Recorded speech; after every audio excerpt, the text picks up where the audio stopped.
Dear viewers, today I will try to discuss right form of verbs. Right form of verbs নিয়ে আলোচনা করার পূর্বে কিছু basic বিষয় নিয়ে আজকে উপস্থাপন করার চেষ্টা করব। সো ডেফিনেটলি বলতে পারি আজকের ভিডিওটি তোমাদের জন্য খুবই হেল্পফুল হবে, তাই ভিডিওটি না টেনে শেষ অবধি দেখবে। Okay, welcome to my channel Parimal Learning House. Dear viewers, right form of verbs. Right মানে সঠিক, ফর্ম মানে রূপ বা গঠন, অফ মানে এর, ভার্ব মানে ক্রিয়া। সো সেই ক্ষেত্রে অর্থটা দাঁড়াবে সঠিক রূপের ক্রিয়া। কিন্তু আমরা যদি দেখি দুটি ওয়ার্ড বা ওয়ার্ডের মাঝে যদি অফ থাকে, সেই ক্ষেত্রে উল্টা দিক থেকে যদি অর্থ প্রকাশ করি তাহলে কি হবে? ভার্বের সঠিক রূপ। Okay, now I am going to discuss forms of verb. ভার্বের রূপ বা গঠনসমূহ। তো সেই ক্ষেত্রে আমরা জানি সাধারণত ভার্বের রূপ থাকে 6টি। এখানে 8টি পর্যন্ত হতে পারে। সেই ক্ষেত্রে মেইনলি আমরা সাধারণত যেটা ব্যবহার করি সেটা হচ্ছে 6টি। তো এই 6টি কি কি সেগুলো আমরা ডিসকাস করার চেষ্টা করব। Verb 1, verb 2, verb 3, verb 4, verb 5, verb 6। তো এখন এগুলো আমি কি কি বিষয় সেটা আমরা বা কি কি নামে হবে সেটা আমরা ডিসকাস করব। বেস ফর্ম, ভার্ব 1 মানে বেস ফর্ম। আমরা অনেক সময় এটাকে প্রেজেন্ট ফর্ম বলে থাকি। আসলে প্রেজেন্ট ফর্ম বলাটা ঠিক হবে না, কারণ প্রেজেন্ট ফর্ম শুধু প্রেজেন্ট ইনডিফিনিট টেন্সে ব্যবহৃত হয়, আর বেস ফর্ম আমাদের কিন্তু প্রেজেন্ট, পাস্ট, ফিউচার টেন্সে ব্যবহৃত হয়ে থাকে। সেই ক্ষেত্রে আমরা প্রেজেন্ট ফর্ম না বলে আমরা বলবো কি বেস ফর্ম। তো ফর এক্সাম্পল রাইট, ক্যাশ, এটা হচ্ছে আমাদের বেস ফর্ম। নেক্সট নাম্বার 2 আমরা বলবো কি পাস্ট ফর্ম। পাস্ট ফর্ম মানে ভার্ব 2। ফর এক্সাম্পল এখানে আমরা দেখব রাইটের পাস্ট ফর্ম কি রোড, ক্যাশের পাস্ট ফর্ম কি কট। নেক্সট হচ্ছে পাস্ট পার্টিসিপল ফর্ম, তার মানে 3, ভার্ব 3। তাহলে রাইটের পাস্ট পার্টিসিপল ফর্ম কি written, caught. Next number 4 infinitive form. Infinitive form মানে 4, ভার্বের 4 চতুর্থ রূপ, যেটা আমরা বলবো যে বেস ফর্মের পূর্বে যদি আমরা টু বসাই তাহলে সেটা হয়ে যাবে আমাদের ইনফিনিটিভ ফর্ম।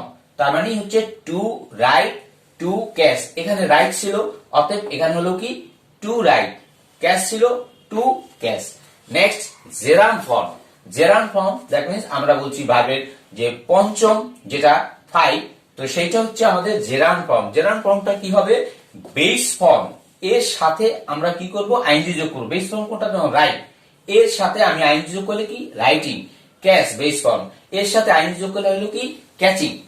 নেক্সট হচ্ছে এস বা ইএস বা আইইএস ফর্ম, বা সেটাকে আমরা বলবো ভার্ব 6। এখন তোমাদের সাথে একটু শেয়ার করে নেই, সেটা হচ্ছে আমরা জানি যে কোন কোন ওয়ার্ডের বা কোন কোন ভার্বের সাথে এস বা ইএস যোগ করতে হয়, আবার কোনটার সাথে এস যোগ করতে হয়। যেমন কোন ওয়ার্ড বা ভার্বের সাথে যদি দেখি শেষে যদি দেখি এসএইচ, সিএইচ, ও, এক্স, ডাবল এস, এটা কিন্তু একটা রুল আছে। তো সেই ক্ষেত্রে আমি অ্যাডভান্স এখানে একটু বুঝিয়ে নেই যে কোন ওয়ার্ড বা ভার্বের শেষে যদি আমরা দেখি এসএইচ, সিএইচ, ও, এক্স, ডাবল এস, তাহলে আমরা ইএস যোগ করব। সো এই ক্ষেত্রে এখানে আছে রাইট, অতএব এস বা ইএস ফর্মটা হচ্ছে কি যে রাইটস হলো, রাইটস। নেক্সট হচ্ছে আমরা দেখব ক্যাশ। তাহলে ক্যাশের সাথে আমরা এই ফর্মুলা নিচে সিএইচ আছে, তো সেই ক্ষেত্রে সিএইচ থাকার ফলে আমরা ইএস যোগ করলাম। এবার আসবো আইইএস ফর্ম। আইইএস ফর্ম যদি কোনো ওয়ার্ডের শেষে ওয়াই থাকে, ভার্বের শেষে ওয়াই থাকে, তাহলে ওয়াইটা আমরা তুলে দেবো। তুলে দিয়ে কি হবে? আইইএস যোগ করবো। ফ্লাই আছে, অতএব বেস ফর্মের সাথে আমরা আইইএস যোগ করছি, ফ্লাইস হয়ে গেল। সেই ক্রাই আছে, ওয়াই উঠে গিয়ে আমাদের কি করতে হবে? আইইএস যোগ করতে হবে। সেই ক্ষেত্রে হবে কি আমাদের মানে এস বা ইএস ফর্ম হিসাবে আমরা গণ্য করব। ডিয়ার ভিউয়ার্স, আমরা গত ক্লাসে আমরা মডেল ভার্ব নিয়ে আলোচনা করেছিলাম। অতএব তোমরা তোমাদের সুবিধার্থে তোমাদের এই ভিডিওটা বোঝার জন্য ওই ভিডিওটা অবশ্যই তোমরা দেখবে। Okay, now we are going to discuss main rule number 7। তো গত ভিডিওতে আমরা 6 পর্যন্ত আলোচনা করেছি, এবার আমরা আলোচনায় যাব নাম্বার 7। বাক্যে যদি আমরা দেখি ইফ এর পর সাবজেক্ট এবং সাবজেক্টের পর যদি ওয়্যার থাকে, সেই ক্ষেত্রে দ্বিতীয় ক্লোজের পর অর্থাৎ সাবজেক্টের পর উড, কুড, মাইট এবং বেস ফর্ম লিখব। সেই ক্ষেত্রে আমাদের এখানে একটু এমবিতে একটু কথা লিখে দিয়েছি, would have, could have, might have, এটাও আমরা লিখতে পারি অল্টারনেটিভ হিসেবে। তবে সেই ক্ষেত্রে এখানে গিয়ে verb 3 that means past participle form হবে। To cite an example, if I were a king, I help the poor. এখানে লক্ষ্য করতে হবে সাবজেক্টের পর ওয়্যার আছে, সেই ক্ষেত্রে দ্বিতীয় ক্লোজ অর্থাৎ দ্বিতীয় সাবজেক্টের পর আমি কি লিখব, would, could, might, as you like base যে কোনো একটা লিখলি হবে। সো আনসারটা হলো কি, if I were a king I would help the poor, would, could, might যে কোনো একটা লিখলে চলবে অ্যাজ ইউ লাইক বেস। তো সেই ক্ষেত্রে আমাদের উড লিখবো, আমরা উডটা বেশি মনে রাখবা তাতেই হবে। উড এরপর বেস ফর্ম কোনটা, help the poor. Okay, alternative হিসাবে আমরা বলতে পারি or if I were a king I would have, would have লেখার সাথে সাথেই আমাদের ফার্স্ট পার্টিসিপল ভার্ব ফর্ম 3 লিখবো অর্থাৎ help the poor. I repeat, if I were a king I would help the poor. আমি যদি রাজা হতাম তাহলে গরিবদের কি করতাম, সাহায্য করতাম। অল্টারনেটিভ হিসেবে আমরা দেখালাম if I were a king I would have, would have লেখার সাথে সাথে আমরা পাস্ট পার্টিসিপলে যাব ভার্বের হেল্প দ্য পুয়ার। সিম্পল সেন্টেন্সে বাক্যে যদি সিন্স বা ফর এর পর নির্দিষ্ট বা অনির্দিষ্ট কোনো কিছু বোঝায়, তবে সেই ক্ষেত্রে প্রেজেন্ট পারফেক্ট কন্টিনিউয়াস টেন্স হবে। আমরা অল্টারনেটিভ হিসেবে এটাও বলতে পারি, যদি কোনো কাজ পূর্ব থেকে শুরু হয়ে এখনো চলতেছে বোঝালে, তো সেই ক্ষেত্রে যদি ফর বা সিন্স পাই, সেই ক্ষেত্রে প্রেজেন্ট পারফেক্ট কন্টিনিউয়াস টেন্স হবে। আমি ওরে লিখেও দিয়েছি, সিম্পল সেন্টেন্সে সিন্স বা ফর এর পর নির্দিষ্ট বা অনির্দিষ্ট সময়ের উল্লেখ থাকলে সেই ক্ষেত্রে প্রেজেন্ট পারফেক্ট কন্টিনিউয়াস টেন্স হয়। For example, it rain since morning. তো এখানে আমরা দেখলাম সিন্স আছে, সিন্সের পর কি আছে, মর্নিং আছে। তাহলে সেই ক্ষেত্রে আমরা নির্দিষ্ট বুঝাইছি কিনা, যেমন সকাল, বিকাল, দুপুর, রাত, এগুলো কিন্তু নির্দিষ্ট করছে, কারণ মর্নিং সকালবেলা থেকে বৃষ্টি হচ্ছে, তো সেই ক্ষেত্রে এটা নির্দিষ্ট করছে। দ্যাট ইজ ওয়াই আনসারটা কি হবে, ইট হ্যাজ বিন। আমরা জানি প্রেজেন্ট পারফেক্ট কন্টিনিউয়াস টেন্স যদি হয়, সেই ক্ষেত্রে হ্যাজ বিন, হ্যাভ বিন এবং বেস ফর্মের সাথে আমরা আইএনজি যোগ করব। রেইন এর সাথে আমরা রেইনিং করলাম, it has been raining since morning. Okay, next example, they read the book for 1 hour। তারা 1 ঘন্টা যাবত বই পড়তেছে। আনসার হবে কি, দে হ্যাভ বিন। আমরা জানি দে এরপর হ্যাভ বিন হবে, they have been base form ছিল কি, রিড, অতএব reading the book for 1 hour। Okay, next রুলে যাব আমরা, যদি ভিন্ন পার্সন বা নাম্বার এর সাবজেক্ট এন দ্বারা যুক্ত হয়, তাহলে ইহার পর প্লুরাল ফর্ম হবে।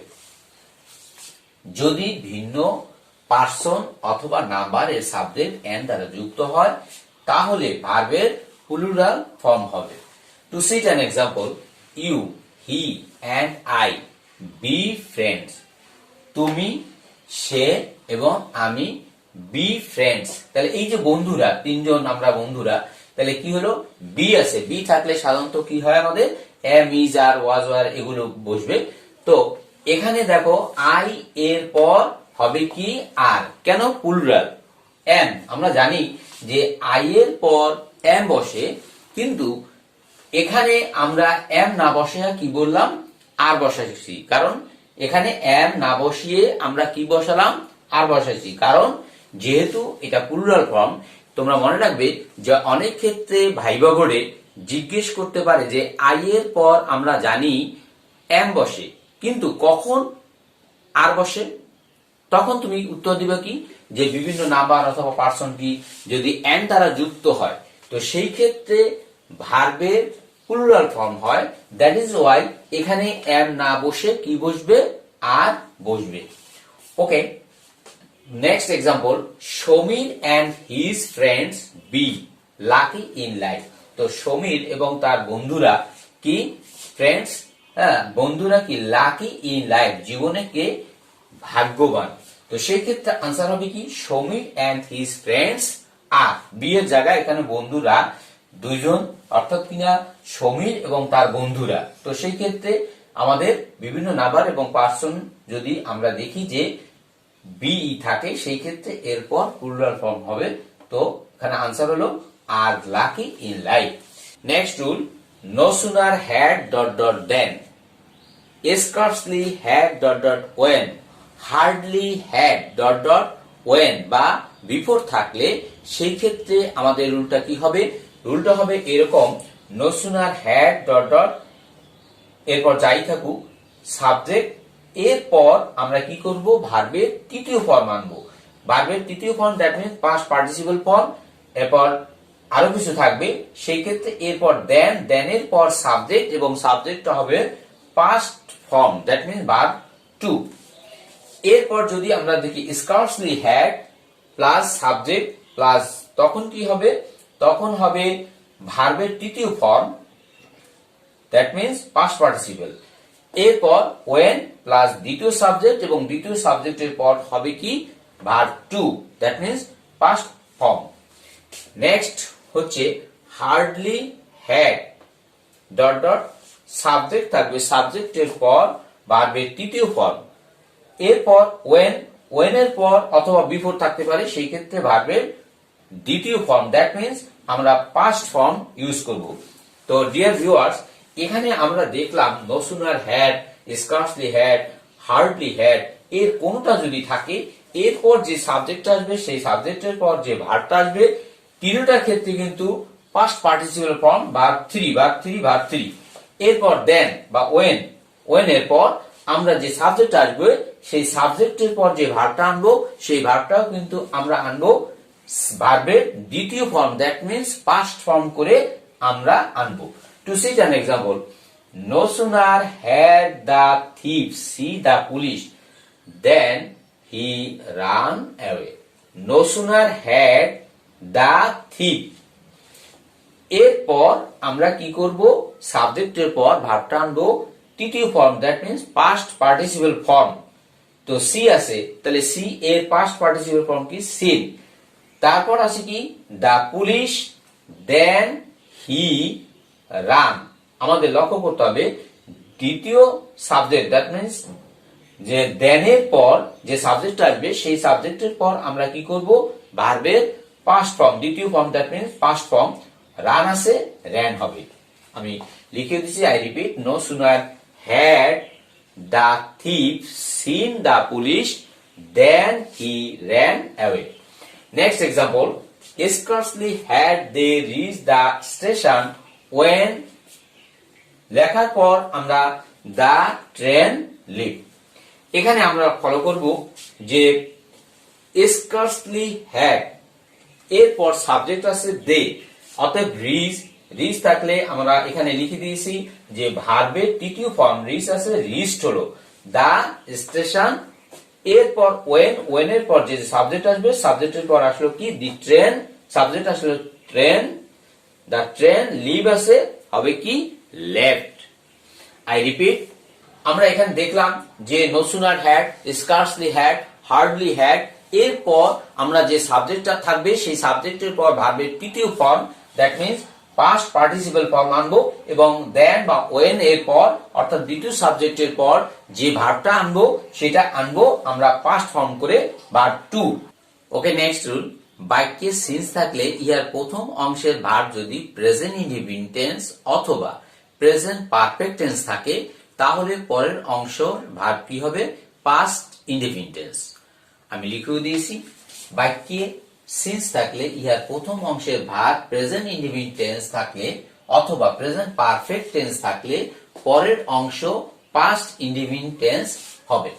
It is many years since we go to Khulna. It is many years since we go, অর্থাৎ কিনা এখানে প্রেজেন্ট ফর্ম ইজ আছে, অতএব এখানে কি হবে পাস্ট ফর্ম, দ্যাট মিন্স ভার্বের টু ফর্ম, গো আছে went. Next example, many years have passed since her mother died. Formula অনুসারে আমরা দেখব যে প্রেজেন্ট পারফেক্ট টেন্স হলে পরের অংশ হবে কিন্তু পাস্ট ইনডেফিনিট। তো মেনি ইয়ার্স হ্যাভ পাস্ট, যদি আমরা দেখি বাক্যে হ্যাভ বা হ্যাজ থাকে তাহলে সেক্ষেত্রে বুঝে নিতে হবে আমাদের প্রেজেন্ট পারফেক্ট টেন্সে আছে। দ্যাট ইজ ওয়াই আনসার হবে কি many years have passed since her mother. এই প্রেজেন্ট পারফেক্ট টেন্স থাকার ফলে আমাদের কি হলো past indefinite tense, that means এখানে হলো কি past form verb two, die আছে হলো কি ডাই। নেক্সট রুলে যাব, অর্থাৎ কিনা সিন্স এর আমরা রুল এ এবং বি করলাম, কারণ কি বাক্যের সিন্স এর প্রথম অংশ পাস্ট ইনডেফিনিট হলে, আগেটা কিন্তু ছিল প্রথম অংশ থাকবে প্রেজেন্ট ইনডেফিনিট অথবা প্রেজেন্ট পারফেক্ট, আর এখানে কিন্তু বাক্যের প্রথম অংশ যদি পাস্ট ইনডেফিনিট হয় পরের অংশ হবে past perfect tense. Past perfect tense তার মানে কি সাবজেক্টের পর একটা হেড আনতে হবে এবং ভার্বের তৃতীয় form, that means past participle form আনতে হবে। For example, it was many years since I see him. এখানে লক্ষ্য করতে হবে ওয়াজ আছে, যদি ওয়াজ থাকে ওয়ার থাকে তাহলে বুঝতে হবে যে এটা কি আছে পাস্ট ইনডেফিনিট টেন্স আছে। তো সেই ক্ষেত্রে পাস্ট ইনডেফিনিট হলে পরের অংশ হবে কি পাস্ট পারফেক্ট টেন্স। তো সো আনসারটা হচ্ছে ইট ওয়াজ মেনি ইয়ার্স সিন্স আই, এই সি এর পূর্বে আমরা কি লিখবো হ্যাড, কারণ ফর্মুলার সাবজেক্টের পর হ্যাড এবং ভার্বের পাস্ট পার্টিসিপল ফর্ম সি, এর পরিবর্তে আমরা আনলাম কি ভার্বের তৃতীয় form, that means past participle form seen him. Okay, next রুলে যাব, বাক্যে যদি দেখি is, every, everyone, everybody, someone, something ইত্যাদি থাকলে, যেমন আমি লিখে দিয়েছি বাক্যে is, every, everyone, everybody, everything, someone, something, nobody, no one, none, nothing ইত্যাদি যদি আমরা দেখি সাবজেক্ট হিসেবে কাজ করে, সাবজেক্ট হিসেবে কাজ করলে তারপর কি হবে ইয়াদের পর ভার্বের সিঙ্গুলার ফর্ম হবে। তো for example, is girl and is boy be present yesterday. এখানে আমরা লক্ষ্য করব বিই আছে, তো বিই থাকলে সাধারণত আমরা জানি যে am, is, are, was, were এগুলো বসে। তো আমার ফর্মুলায় লেখা ছিল কি ইজ যদি থাকে বা is, every, everyone, everyone, nothing ইত্যাদি কোন একটা যদি আমরা পাই তাহলে ভার্বের সিঙ্গুলার ফর্ম হবে এবং এগুলো সাবজেক্ট হিসেবে কাজ করতে হবে। তো আমরা দেখলাম যে এখানে সাবজেক্ট হিসেবে কাজ করছে কিনা, ইজ গার্ল এন্ড ইজ বয়, তো বি প্রেজেন্ট ইয়েস্টারডে। তো সেই ক্ষেত্রে এখানে সাবজেক্ট হিসেবে কাজ করছে যে প্রত্যেক বালিকা এবং প্রত্যেক কি বালক কি করছে বি প্রেজেন্ট। তো সেই ক্ষেত্রে আনসারটা হচ্ছে কি is girl and is boy was present yesterday, যেহেতু ইয়েস্টারডে আছে দ্যাট ইজ ওয়াই আমরা এখানে ইজ না লিখে আমরা লিখলাম কি পাস্ট ফর্ম মানে ওয়াজ লিখলাম। Next example, every flower and every fruit be the gift of God. তো এখানে আমরা দেখব যে এভরি ফ্লাওয়ার এটা কিন্তু সাবজেক্ট হিসেবে কাজ করছে বি, অতএব এই বি এর জায়গায় কি হবে আমাদের ইজ হবে, কারণ সাবজেক্ট হিসেবে কাজ করলে ভার্বের সিঙ্গুলার ফর্ম হবে। দ্যাট ইজ ওয়াই আনসার হলো every flower and every fruit is gift of God. প্রত্যেকটা ফুল এবং ফল সেটা কিন্তু ঈশ্বরের দান, ঈশ্বরের গিফট। অতএব ডিয়ার স্টুডেন্টস, আজকে আমরা রাইট ফর্ম অফ ভার্বস নিয়ে আলোচনা করলাম। আশা রাখি তোমাদের ক্লিয়ার হয়েছে। বিভিন্ন চার্ট এবং বিভিন্ন বেসিক কিছু বিষয় নিয়েও আলোচনা করেছি। তো সেই ক্ষেত্রে আমরা পরবর্তী নতুন ভিডিও নিয়ে হাজির হব। I would like to finish today. Many many thanks and thank you all.